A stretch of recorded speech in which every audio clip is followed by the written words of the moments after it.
बिस्मिल्लाहिर्रहमानिर्रहीम। आप देख रहे हैं मेरा यूट्यूब चैनल और फेसबुक पे लीगल्स। बात करेंगे कमसन मगविया के मुकदमे में सरकार बनाम ज़हीर अहमद वगैरह के नाम से जो एक ट्रायल चल रहा है। जज इलियास मेमन साहब हैं कराची की सिटी कोर्ट के, और ये एडिशनल डिस्ट्रिक्ट एंड सेशन जज 7 शर्की भी कहलाते हैं। और इसके अलावा इनकी जो अदालत है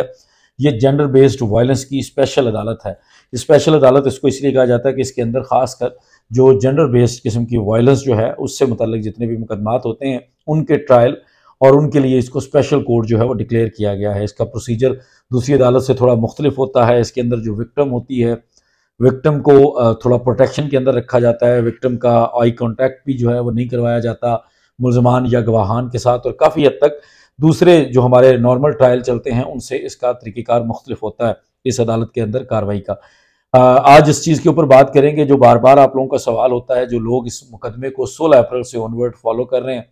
जो लोग इस मुकदमे को 16 अप्रैल से देख रहे हैं, उनकी तरफ से बार बार एक सवाल होता है कि ये मुकदमा कब डिसाइड होगा, इस मुकदमे में मजीद कितना टाइम लगेगा, ये मुकदमा क्यों डिसाइड नहीं हो पा रहा, पाकिस्तान के अंदर इस हद तक ताख़ीर क्यों होती है किसी मुकदमे के अंदर जहां बहुत सारी चीज़ें क्लियर होती हैं उसके बावजूद इतनी ताख़ीर क्यों होती है। तो आज कोशिश ये करेंगे कि कानूनी तौर पर उस क्वेश्चन को एड्रेस करें जो ये बार बार आप लोगों का सवाल आ रहा है। हर किसी को अलग-अलग नहीं बताया जा सकता कि मज़ीद इसमें कितना टाइम लगेगा, मज़ीद आगे प्रोसीजर होना क्या है। लेकिन आज मैंने सोचा कि इस चीज़ के ऊपर स्पेशली हमें एक व्लॉग करना चाहिए। 12 नवंबर को इस मुकदमे के अंदर प्रोसीडिंग थी, जो ट्रायल कोर्ट के अंदर इसकी हियरिंग थी। 29 अक्टूबर के बाद ये 12 नवंबर के लिए आया था। इससे पहले 3 नवंबर को मुल्ज़म की ज़मानत मनसूखी की दरख्वास्त के ऊपर भी फैसला सुनाया गया था। 12 नवंबर को जो प्रोसीडिंग हुई है उसके अंदर जो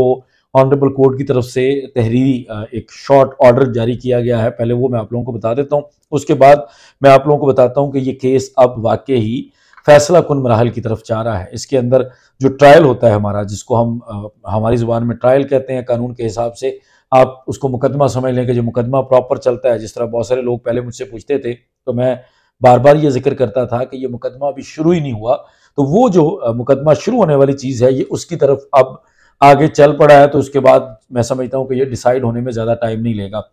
सबसे पहले जो 12 नवंबर की तारीख थी उसमें जो कोर्ट ने ऑर्डर लिखा है जिसके अंदर उन्होंने बताया कि जी case called all 4 accused Zaheer Ahmed, Shabir Ahmed, Asgar Ali and Hafiz Ghulam Mustafa are present on bail. Learned counsel for accused persons, learned DPP and junior counsel for the complainant are present.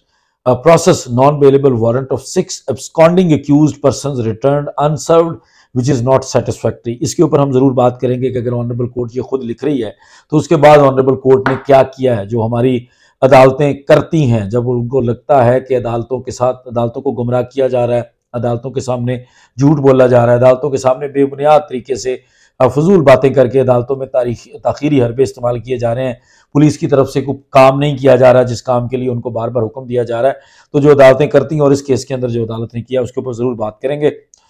उसके बाद अदालत कहती है जी hence non bailable warrant be repeated with direction to execute the same as per law. Let the case of absconding accused persons be bifurcated and a separate file be prepared for further proceedings against them according to law. Put off to 29/11/2022 for charge. Present accused are directed to attend the court. Repeat non-bailable warrant against the absconding accused persons. उन्होंने कहा जी कि उन तमाम लोगों के जिन लोगों के जो मफरूर मुल्ज़मान हैं, नूर बीबी समेत बाकी जो 5 लोग हैं, उन लोगों के जो नॉन बेलेबल वारंट्स हैं उनको दोबारा रिपीट किया जाए, क्योंकि आपने जो रिपोर्ट दी है वो सेटिस्फैक्ट्री नहीं है, उससे हम मुतमईन नहीं है। तो सवाल ये पैदा होता है कि अगर ऑनरेबल कोर्ट मुतमईन नहीं थी तो ऑनरेबल कोर्ट को जब ये तीसरी चौथी दफ़ा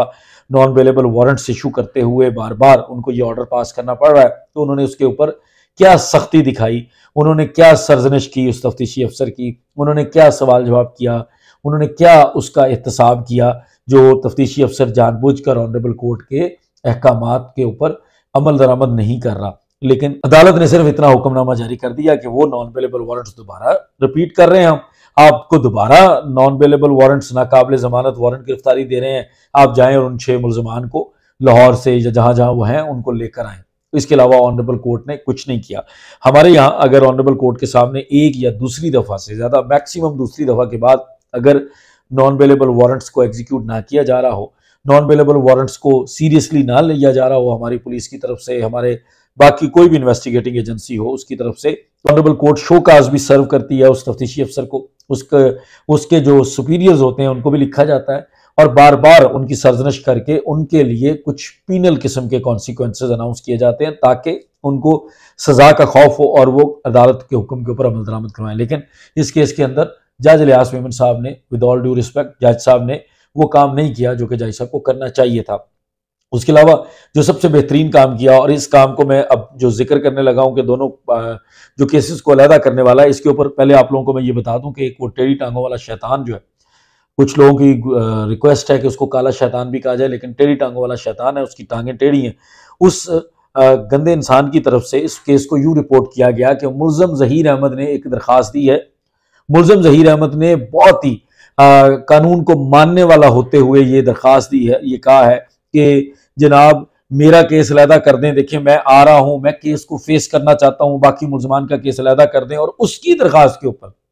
ऑनरेबल कोर्ट ने उसकी दरखास्त को मानते हुए उसके कहने पर दोनों केसेस को अलहदा कर दिया। तो ये बेसिकली दिखाने की कोशिश की गई, वो जो ज़हीर का मुलाजम है टेढ़ी टांगों वाला शैतान, उसकी तरफ से ये तासुर देने की कोशिश की गई कि ज़हीर अहमद जो है वो बड़ा फेयर खेल रहा है, वो बहुत ही फेयर तरीके से ऑनरेबल कोर्ट से रिक्वेस्ट कर रहा है और वो बार बार ऑनरेबल कोर्ट को कह रहा है कि जनाब देखें, मैं चाहता हूं कि आप मेरा मुकदमा मुकम्मल सुने और कानून के मुताबिक फैसला करें। लेकिन ऐसा कुछ नहीं हुआ। ऑनरेबल कोर्ट ने जब बार बार देखा कि नॉन अवेलेबल वारंट्स, उनको समझ आ रही है, ऑनरेबल कोर्ट, ऑनरेबल जज जानते हैं कि जानबूझ के तफ्तीशी अफसर जो है वो इस चीज को लिंगर ऑन कर रहा है और खारबाजी में सिर्फ मुद्दई मुकदमा से अपने गुस्से के अंदर वो सिंध पुलिस का जो एक पूरा रवैया चल रहा है, जो आईजी से लेकर नीचे तक तमाम लोग इस मुकदमे के अंदर मुद्दई मुकदमा जो है उसको मेहदी काज़मी को नहीं जीतने देना चाहते, उनकी तरफ से जानबूझकर इस तरह की अटेम्प्ट्स की जा रही हैं। इसलिए ये ऑनरेबल कोर्ट को भी पता है कि जानबूझ के पुलिस इसमें ताखीर कर रही है, लेकिन फिर भी ऑनरेबल कोर्ट ने इन दोनों जो सबसे अच्छा काम किया कि दोनों के मामलात को अलहदा कर दिया, ताकि आगे जो उन्होंने लिखा है कि जो 29/11/2022 है उस दिन तमाम अक्यूज जो है वो हाजिर हों और इनके ऊपर फर्द जुर्म आयद की जाएगी। फर्द जुर्म आयद करने, अब जो बेसिकली जो कंसर्न था इस व्लॉग को बनाने का,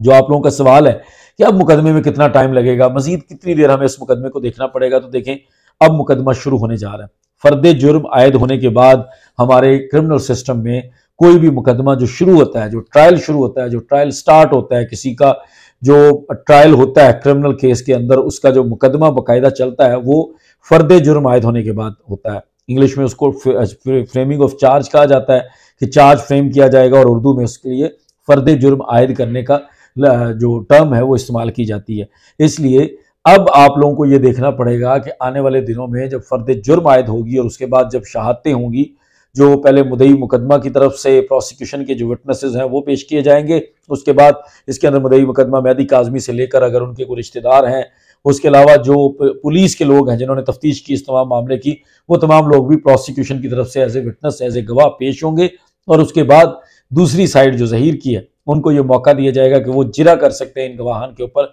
इनको क्रॉस एग्जामिन कर सकते हैं, और उसके बाद ऑनरेबल कोर्ट दोनों चीज़ों को देखते हुए फैसला सुनाएगी।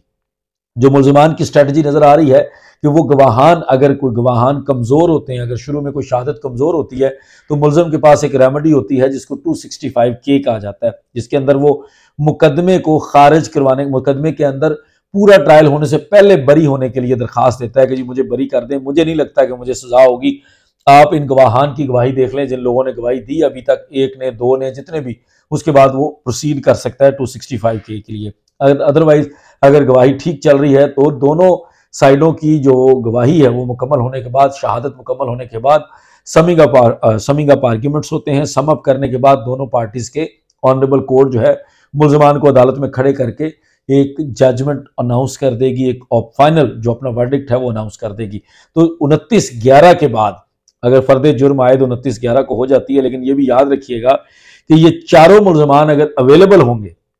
इनमें से एक भी अगर छुट्टी पे होगा, इनमें से एक भी अगर कोई दरखास्त देकर बहाना करके नहीं आएगा, तो ये फर्द जुर्म नहीं आयद की जाएगी 29/11 को। अगर ये चारों अवेलेबल होंगे तो चारों के ऊपर फर्द जुर्म आयद कर दी जाएगी, इनको पढ़ के सुनाया जाएगा कि आपके ऊपर ये फर्द जुर्म लगाई जा रही है, आयद की जा रही है, आप सेहते जुर्म से इनकार करते हैं या इसको कबूल करते हैं। अगर ये कबूल करते हैं तो फौरी सजा दे देती है ऑनरेबल कोर्ट, अगर ये इनकार करते हैं तो ये ट्रायल आगे चलता है। तो 29/11 वो दिन है जिसके बाद जो आपने 6-7 महीने का सफ़र किया है, जिसके अंदर आप लोगों ने बार बार देखा है कि 6-7 महीने का टाइम लगा है, जिसके अंदर इस मुकदमे ने यहाँ तक कि अब शुरू होने के पास जो पहुंचा है वो 29/11 का दिन है। 29/11 के बाद अगर ऑनरेबल कोर्ट चाहे तो मुख्तसर डेटें करके इसको मैक्सिमम 1 से 2 महीने के अंदर अंदर डिसाइड कर सकती है, अगर ऑनरेबल कोर्ट चाहे।